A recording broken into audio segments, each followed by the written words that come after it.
Magandang hapon, class! Kumusta kayo ngayon? Ikinagagalak kong marinig na kayo ay mabuti at maayos ngayon. Handa na ba kayo para sa ating panibagong eksplorasyon ngayong araw? Napakabuti! At upang simulan ang ating bagong aralin, tayo muna ay manalangin. Maaari ko bang hilingin kay Binibining Bourbon na pangunahan ang panalangin? Sa ngalan ng Ama, ng Anak at ng Espiritu Santo. Amen. Maraming salamat, Binibining Bourbon, sa napakagandang panalangin. Naway tayo ay gabayan ng makapangyarihang panalangin na iyon at na magawa natin ng maayos ang lahat ng gawain para sa araw na ito. At sa puntong ito, nais kong malaman kung sino nga ba ang mga lumiban sa klase? Wala naman? Napakabuti, talaga namang interesado kayo sa ating klase ngayon. At bago tayo dumako sa ating formal na talakayan, ay paalalahanan muna natin ang ating mga sarili sa ating mga alituntunin sa silid-aralan. Ngayon, inaaniyahan ko ang lahat na basahin ng sabay-sabay at malakas at malinaw ang ating mga alituntunin. Maraming salamat. Naiintindihan lang ba ang ating mga alituntunin sa silid-aralan? Wala na bang mga katanungan? Maliwanag lang ba? Kung gayon, upang simulan ang ating aralin, ay magkakaroon tayo ng panimulang gawain na pinamagatang Saan ka punta? Handa na ba kayo para dito? Mabuti naman. Kung gayon, ay hahatiin ko muna ang klase sa 3 pangkat. Ang mga estudyante na nakaupo dito sa kanang bahagi ko ay ang magiging unang pangkat at ang mga estudyante naman na nakaupo dito sa kaliwang bahagi ko ay ang magiging pangalawang pangkat at ang pangatlong pangkat ay ang mga estudyante na sa gitna.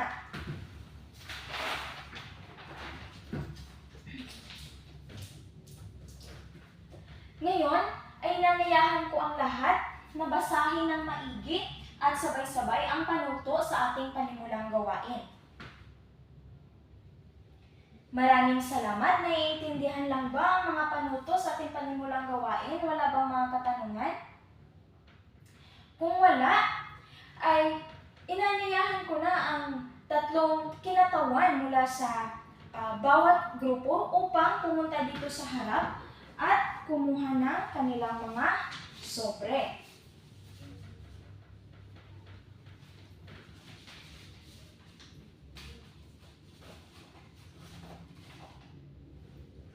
At ngayon, ang inyong oras ay magsisimula na.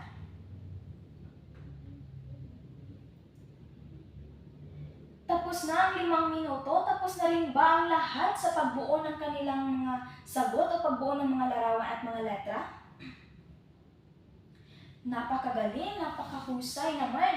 Natapos ninyo ang aktibidad sa itinakdang oras. Ngayon, ay huwag na tayo mapatumpik-tumpik pa. Simulan na natin ang pagbabahagi ng inyong mga sagot. Simulan natin sa unang grupo. Maaari nyo na ibahagi sa klase ang inyong mga nabuong sagot. Para sa mga pamprosesong tanong, paano ninyo maiuugnay ang eroplano sa salitang paglipat? At bakit kaya may mga taong kailangang lumipat sa ibang lugar? Magagandang sagot. Napansin ninyo na ang eroplano ay ginagamit ng mga tao upang lumipat sa ibang lugar, lalong-lalo na kung nasa malayo ito o nasa ibang bansa. Ipinakita rin ng inyong mga sagot na may iba't ibang dahilan kung bakit lumilipat ang isang tao. Ibig sabihin na ang paglipat ay hindi lamang basta pagpunta sa ibang lugar, kundi may mga dahilan rin o layunin ito. Naiintindihan? At dahil dyan, bigyan natin ng 3 taas ang unang pangkat. At sa puntong ito ay dumako naman tayo sa pangalawang pangkat. Maaari nyo nang ibahagi sa klase ang inyong mga sagot. Narito ang mga pamprosesong tanong. Paano nyo maiuugnay ang paglalakbay sa paglipat o paninirahan ng isang tao? At sa inyong palagay, paano kaya ito o kailan nagiging higit pa sa paglalakbay, sa simpleng paglalakbay ang ginagawa ng isang tao? Napakahusay na obserbasyon. Ipinapakita ninyo na ang paglalakbay ay hindi lang din isang simpleng pagpunta sa isang lugar, kundi ito rin ay may mga kaakibat na mga hamon.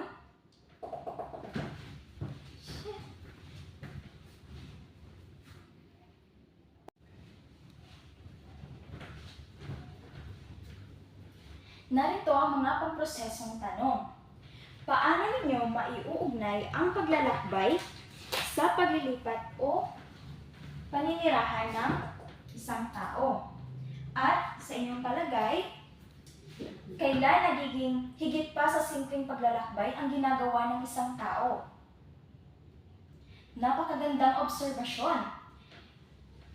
Ipinapakita ninyo na ang paglalakbay ay hindi lamang simpleng pagpunta sa ibang lugar, kundi maaari ito maging isang simula sa paglipat at kalaunan ay maging doon na titira o doon na maninirahan ang tao kung siya ay magdedesisyon na doon na manatili ng matagal na panahon. At dahil dyan, bigyan natin ng 3 taas ang pangalawang pangkat. Ngayon ay dumako na tayo sa panghuling pangkat. Maaari nyo nang ibahagi sa klase ang inyong mga nabuong sagot. At narito ang mga pamprosesong tanong.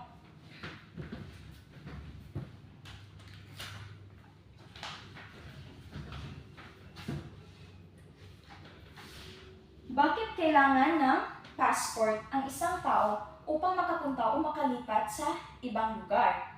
At ano kaya ang mga posibleng epekto nito sa buhay ng isang tao na naninirahan sa ibang bansa o sa ibang lugar? Magaling!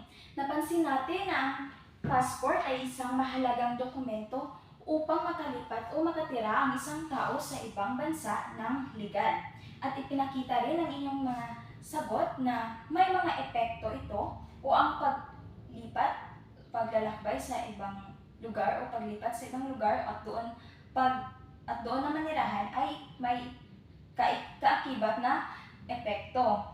Maaring magdulot ito ng mas magandang oportunidad o mas mataas na sahod, ngunit may ibang hamon rin na itong kinakaharap gaya na lamang ng pangungulila at pag-a-adjust sa bagong kultura.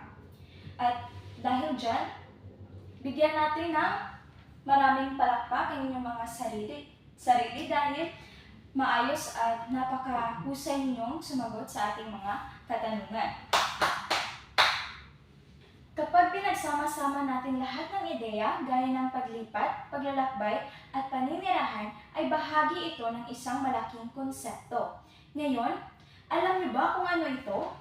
O may ideya ba kayo kung saan patungkol ang ating paksang tatalakayin ngayong araw? Paglalakbay? Paglilipat ng tirahan? OFW? Pwede? Tumpak? Sa aralin natin ngayon, ang paksang tatalakayin natin ay tungkol sa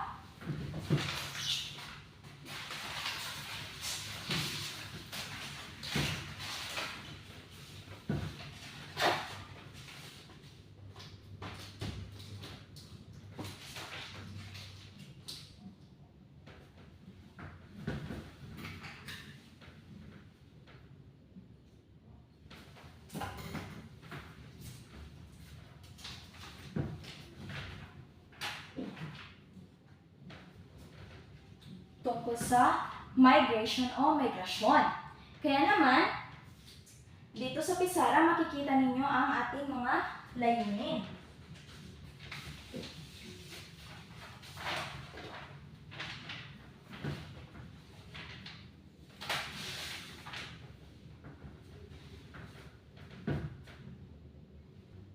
Ngayon, maaari ko bang hilingin sa lahat na basahin ang ating mga layunin sa paksang ito ng sabay-sabay?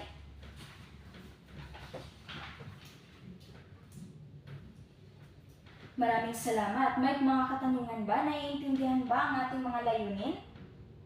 Kung gayon, meron lamang akong ilang mga tanong.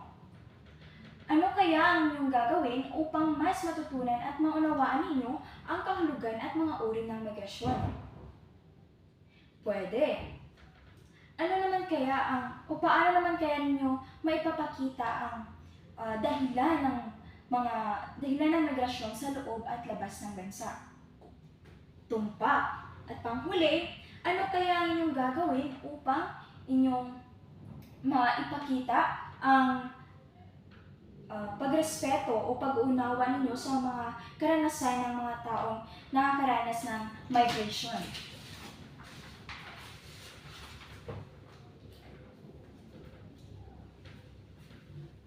Pwede. Sa palagay ko ay ganap na nating naunawaan ang mga gawain sa pagtatapos ng aralin ito. Kaya handa na tayo magsimula sa pagtuklas ng migrasyon. Kaya sa bilang ng 3, sisimulan na natin ang ating paglalakbay para sa isa na namang eksplorasyon. 1,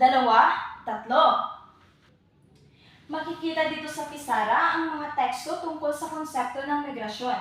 Ngayon, maaari ko bang maanyayahan ang unang hanay para basahin ang kahulugan ng migrasyon? At sa pangalawang hanay naman ay sa mga uri ng migrasyon at sa pangatlong hanay ay para sa mga dahilan ng migrasyon. At sa aking hudyat, maaari nang magbasa ang unang hanay, pangalawang hanay, pangatlong hanay.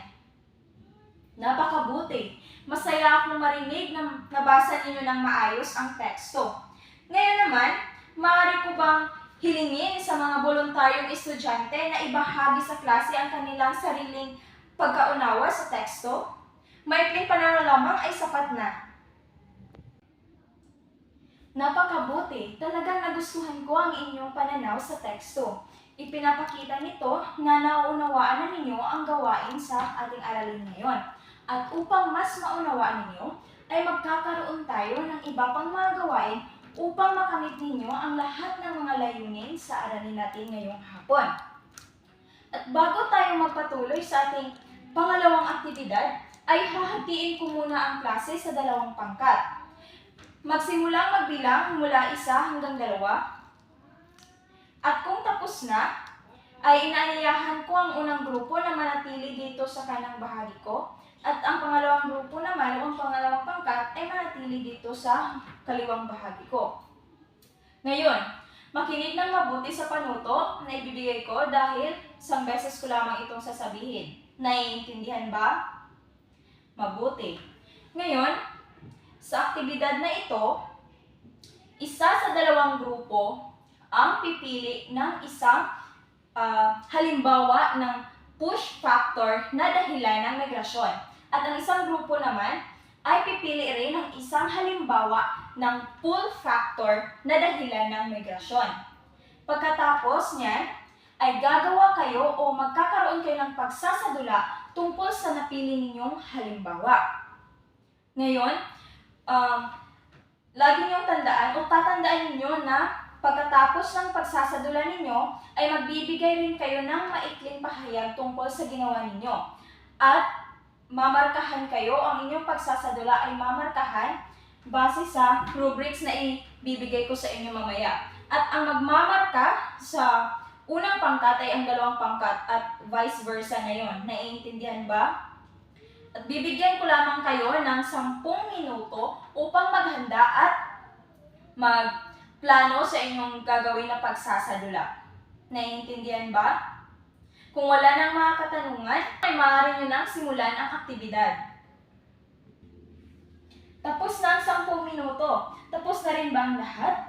Handa na ba ang lahat na ipakita ang galing sa pag-arte? Kung gayon, ay huwag na tayo magpatumpik-tumpik pa. Simulan na natin ito at unahin na natin ang unang pangkat. Ano nga ulit yung magic word natin? Lights, camera, action! Napakagandang presentasyon o ng pangkat. Ipinakita ninyo ng malinaw kung paano ang kahirapan ay nagiging dahilan kung bakit ang isang tao o pamilya ay mapilitang umalis sa kanilang lugar. Ipinakita rin ninyo na ang migrasyon o ang paglipat ay hindi lang basta-basta, hindi lang simpleng desisyon dahil may kaakibat itong hirap at sakripisyo. Mahalagang ipinakita ninyo ito dahil nakatulong ito upang mas maunawaan natin na ang migrasyon ay hindi lang basta-basta paglipat doon sa isang lugar dahil kundi ito rin ay isang tugon sa mga hamon na kinakaharap ng isang tao sa kanyang kapaligiran. At dahil dyan, ay bibigyan natin ng 3 wow ang unang pangkat. 1, 2, 3. 1, 2, 3. Wow, wow, wow! Sa puntong ito ay saksihan naman natin ang pangalawang pangkat. Ano nga ulit yung magic word natin? Lights, camera, action! Napakagandang presentasyon, pangalawang pangkat, na ipakita ninyo kung paano naaakit ang isang tao na lumipat sa ibang lugar dahil sa mas mataas na sahod o mas magandang oportunidad.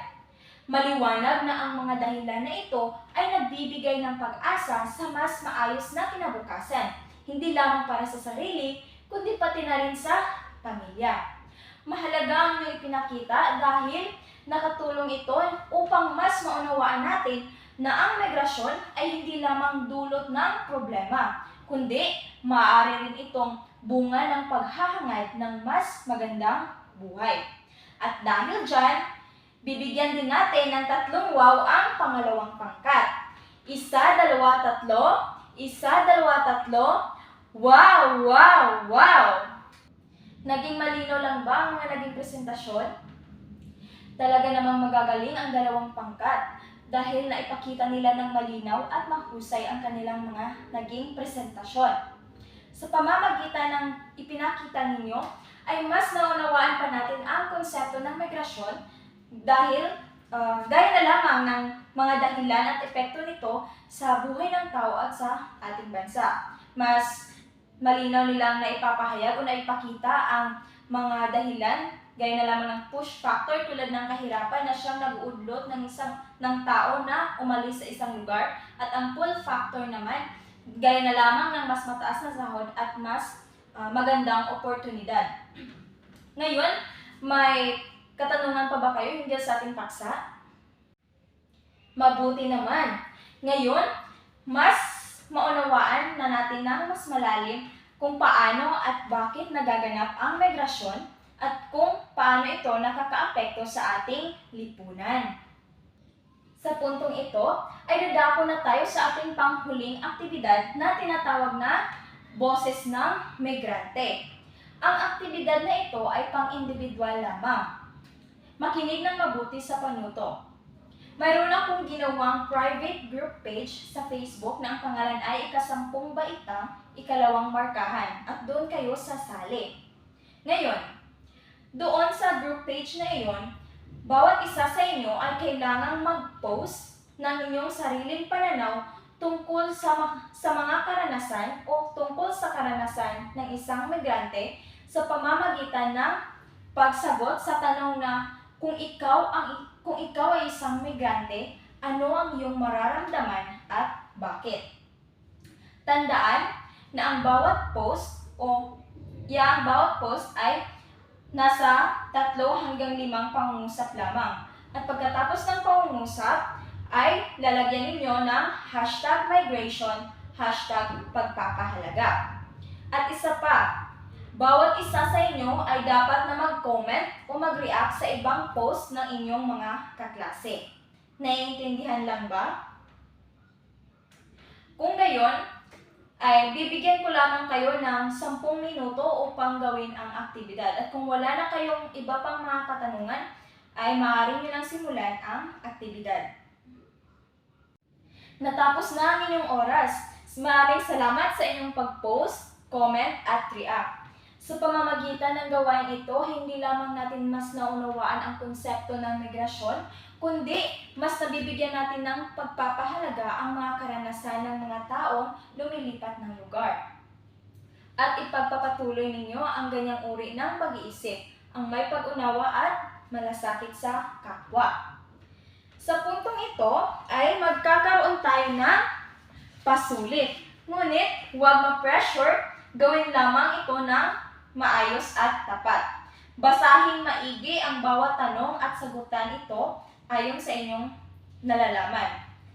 Gawin lang ninyo ang inyong best. At tandaan, learning natin ito hindi lang basta grado. Naiintindihan ba? Magaling. Bibigyan ko lamang kayo ng 5 minuto upang tapusin ito. At kung wala na kayong ibang katanungan, narito na ang mga papel at maaari na kayong magsimula. Kung tapos na, ay maaari rin ninyong ipasa dito sa harapan ng inyong mga papel. Maraming salamat. Lubos akong nasisiyahan sa inyong mga presentasyon. Tunay nga, nagawa ninyo ang mga layunin sa ating aralin ngayong araw. At upang mas lubos pa nating maunawaan ang konsepto ng migrasyon, ay makikita ninyo dito sa pisara, nandito ang inyong takdang aralin. Maaari ko bang hilingin sa klase na basahin ng malakas at malinaw ito ng sabay-sabay? Maraming salamat. Naiintindihan lang ba? Wala na bang ibang katanungan tungkol sa inyong takdang aralin? Kung wala na, hayaan niyo akong tapusin na ang klase gamit ang siping ito. Lumilipat man sa ibang lugar, ang tapang at pangarap ang siyang nagdadala sa atin sa mas maliwanag na bukas. At ngayon, maaari ko bang maanyayahan si Binibining Ramos na pangunahan ang panghuling panalangin? Sa ngalan ng Ama, ng Anak, at ng Espiritu Santo. Amen. Maraming salamat, class, at magkita-kita ulit tayo bukas. Paalam, class!